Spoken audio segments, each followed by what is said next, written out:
With luxury, you have to come correct. Yeah. The experience has to be 100. If there are issues, address it, own it, take responsibility for it. And again, you have to be different. I think almost every designer's nightmare is tailors. You have to lead and then they follow. They've come to understand that there's a vision, there's a mission, and they are being treated as a part of the family. Okay. They know that they belong somewhere. They know that they have job security. Nobody's waking up one day and telling you, oh, leave. The more you render very good service, quality products, the more people come around to understand that there isn't this fakery about Nigerian brand. Hello and welcome to another exciting episode of the Career Series powered by MTN. My name is Adeze Aduaka, and joining me on today's episode is the beautiful Mimmi Chima. She is the founder of the luxury women's wear brand Mimmi Kasu. Ladies and gentlemen, join me as I welcome Mimmi. Thank you. Hi, Thank you. Mimmi. How are you? I'm very well, thank you, Adeze. And you? I'm okay. I mean, you look amazing. I love that you're representing the brand. Thank you so much. I love much. this. You should keep this for me, the next time that I come. Now, what inspired you to specifically make your brand for women? Because over time, I noticed the struggle for women to wear well-tailored suits to work. It was either dresses or random coats. Those boring coats. I remember them. Random coats from Balogun or at most Zara. So there were no stories to the feet. There were no designs to the feet. And they're either struggling with the sizes in terms of the jacket is oversized or the pants is hanging. Or there's really no style. It's just there. Really no style. Exactly. So I thought, okay, I could be of help. So how about we take it up from there? And then that's how I started styling women. And then went into the suit niche precisely. I love it. Nice. Thank you. Now, what are the major challenges that you faced, running your brand, especially knowing that it's a luxury fashion brand here in Nigeria? What are the major challenges, and have you had any major setbacks? And if yes, how have you been able to overcome them? So basically, I think almost every designer's nightmare is tailors. Having tailors, right? Yes. So from the beginning for me, it was very difficult trying to get the tailors to understand that this is the same thing as a 9-to-5. The only difference is that is hard work that you're eating from. True. So it's not like it's a corporate environment. So it was difficult trying to get them to understand that this is a business that pays you, right? At the end of the month, it caters to your bills. And most of them just want to randomly walk in and then do their work like it's their own business. Exactly. And then take orders from outside to go and handle their business and they want to come back. But over time... Especially during Christmas. Thank you. No, but that doesn't happen anymore, right? Really? Because over time they've come to understand that there's a vision, there's a mission, and they are being treated as a part of the family. Okay. They know that they belong somewhere. They know that they have job security. Nobody's waking up one day and telling you, "Oh, leave." So we're treating them like they are almost family. We're giving incentives like. We feed the tailors, we give them water, we accommodate them, we do a lot of things that I honestly don't want to go into details about. I understand. But so that's how I personally have been able to overcome that's like the biggest hurdle and be able to overcome that one. Oh, nice. That was very, very inspiring. Thank you. Like, I really, really love that, right? Okay, now a lot of people want to go into the luxury brand space, right? How have you been able to carve a niche for yourself in that space? Because I mean, a lot of people are throwing out brands out there, right? And they're scared. Like, how do I do it? How do I make my, pieces that are affordable so that people can buy, right? I don't know if I'm going to chase people away from buying and all of that. So how have you been able to not just sustain, but, make your brand be that exceptional that people still buy no matter what the cost is? First of all, with a luxury brand comes luxury experience. So you don't want a luxury brand where people want to buy and they're being served an attitude. You're not coming forward to respond to a DM or WhatsApp message some 10 hours later, or somebody calls you and the person who's responding to the call is just or like a discal towards the customer. And a customer who has purchased is not coming back to you to tell you that, oh, I have an issue with this fit, and then you just go, oh, like, how's that my business? So with luxury, you have to come correct. Yeah. The experience has to be 100. If there are issues, address it, own it, take responsibility for it. And again, you have to be different, honestly, because there are 1,001 suit vendors or suit brands or luxury brands. So if I have to proceed with you, or if I have to settle with you, then why do I have to do that? choose you? Exactly. So there has to be something different. There has to be something top-notch. Or unique about you. From the quality of service to the quality of fabrics to the finishing of the garment to after service to delivery. It's like a whole package. Yeah, so you have to do more to get more. So if I'm paying, exactly. So at the end of the day, if you're doing all of this and you're doing all of this correctly, honestly, people wouldn't mind paying what you're charging. True. Yeah. True. Because for me, if I need to spend a certain amount on a product or on a service, it has to be worth it, right? Exactly. And I love luxury anyway. So who doesn't love luxury? Now, talking about excellent service, excellent delivery, down to the choice of fabric. I mean, these things are not easily done, right? How have you been able to build that culture within your staff and people who you work with, knowing that you have luxury clients to attend to? How have you been able to build that within them? So people know when you're flimsy. People know when you're tacky. People know when you don't have standards. People know when you're just like anyhow, right? So you have to lead and then they follow.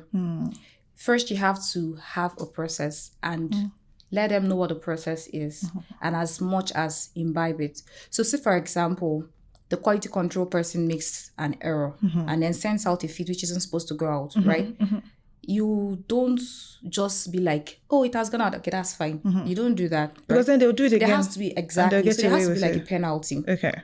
There has to be some measures put in place to checkmate all of these things. Same thing for a tailor. I mean, you're tailoring this thing. You say that the fabric has a defect and then you go ahead. You don't just be like, oh, because he has completed the garment, then he can fly. Because of resources, that doesn't happen. So you have to tell them, you're either going to have to make this thing again. And that means there's no pay for it. They understand the consequences. Exactly. There has to doing be a tacky job. Exactly. Yeah. But if they see that you kind of let things go, anyhow it is, do you understand? They'll give you the same thing. But if you let them know that if you're costing me this, it's going to cost you something as well. Everybody's sitting up and everybody's just following your lead. So first of all, you have to be up to par. You have to have you like lead a standard and others follow. So on staff retention, you really have to be nice to people. You have to be very kind. Emphasis on very kind to your staff. You have to be approachable. There's no madam, I'm fine with being addressed by my name. Okay. If there's any issue, there's not one staff that cannot reach out to me to talk to me about it. You can call me anytime. It's totally fine. There are people that come and say, oh, my children are in school. They have to write their work. The height is alone. And it doesn't usually go past like 800K and 50K. Yeah, 50K, and then they come around to pay like instrumentally. People need to know that other than them working for you, they can depend on you for it gives them that sense of family. Exactly. So you can be a shoulder for them to lean on. Maybe not fully lean on, but at least to some extent you can come through for them. You have empathy. We also try to get HMO that covers for them. Oh wow. Yes. That's impressive. Not you. every company offers that, but Mimmi Kasu does. Take note. I mean, because it's more than these people working for you. True. And because of how we treat people, we've had staff that have been with us since the beginning of Mimmi Kasu. Wow. Yes. Interesting. Our staff retention rate is very high. Nice. So you don't have people. In fact, people want to even join the team. But there's no space. We try to make space, honestly, because the others stay coming in. Okay. So that's basically it on staff retention. Now, there's this mindset that Nigerians or Africans have over their own luxury brands, right? They would rather spend money buying a Zara blazer, for example, than spending money to buy a Nigerian luxury brand that has the same quality almost same, style that Zara has. Now, how do we begin to change the mindset of people that luxury is luxury? It doesn't matter where it's from. Nigeria, Africa, UK, United States. Thankfully, Mimmi Kasu is not currently suffering something like that. Okay. Because a lot of people have come around to know the brand. And you're seeing your fave wearing Mimmi Kasu. So automatically influences you to want to wear Mimmi Kasu. Like we even have a lot of people who are studying abroad who will be like, it's either Mimmi Kasu for my graduation or nothing. So I think brands on their own part need to do better. Okay. So the more you render very good service, quality products, the more people come around to understand that there isn't this fakery about Nigerian brands. So I think why people prefer international brands. It's because they trust it, I think. Completely. It's because of service, quality. And nobody is making you feel like they are doing you a favor by giving you their products, which people think about the Nigerian brands. Okay. So I think if Nigerian brands can work better on being more customer centric other than money centric. Okay. People will come around to buy a lot more Nigerian brands than foreign brands. That's a good one. Thank you so much, Mimmi, for joining me on this segment. I think I personally learned a lot, and I'm sure that those that watched also learned a lot from this segment, right? Yeah. Thank you so much. Thank you so much for having me. Thank you. All right, ladies and gentlemen, that's it for us on this segment. And when we're back, it's time for Mogul Monikers.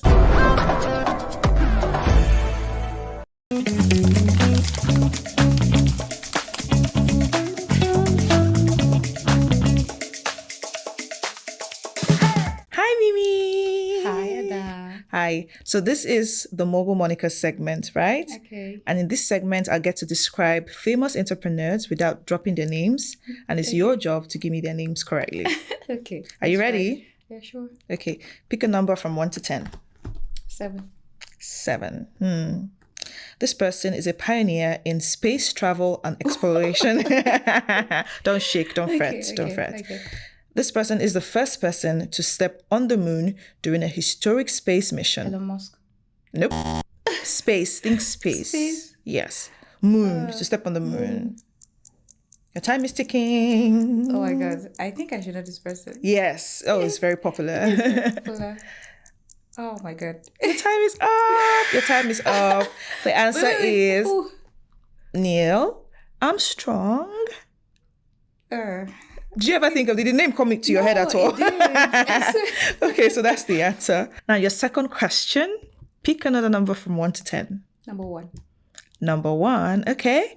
So who is the co-founder and COO of a Nigerian financial platform, as well as a business executive and activist involved in the co-founding of the Feminist Coalition? You get this one. Odun Ayo Eweni. Yes, correct. Okay, that was correct. Now, your last question. Okay. So pick another number, aside number 1 and 7. Number 4. Number 4. Okay. So this is a media mogul and philanthropist, right? She founded a multimedia empire and is known for her extensive philanthropic work. Who is she?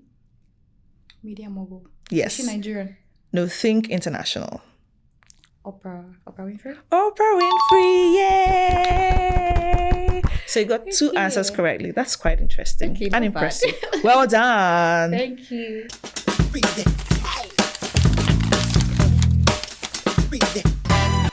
Now, in this segment, I'll get to show you 3 photos and they all relate to one word, right? Okay. Very easy. Okay. Are you ready? I'm ready. So our first photo. Bolt running. Usain Bolt. Yes! I shouldn't have told you that. Okay, that was correct. Okay. No more clues. Okay, let's see. African giant. Burna Boy. Yes! See, that was easy. I'm clapping for you. Well done. Thank you. Tinubu. Yes, our president. Yes, well done. Thank you. Let me clap for you. Clap for yourself now. You did well. You did Thank well. you. Thank you Thank so you much. very That much. was fun. Thank you so much for joining me on you for today's having me. episode of the Thank MTN you. Career Series. We hope to have you next time, maybe next season, if possible. Thank you. All Thank right. you very All much. right, I you're appreciate welcome. it. I had a good time. Yeah. On to today's trivia question. What term is used to describe the phenomenon in which machines have similar intelligence to that of humans? Get the answer correctly and you'll be taking home a fantastic prize courtesy MTN. Don't forget to subscribe to our YouTube channel at MTN Nigeria and follow us on all social media platforms at MTN NG.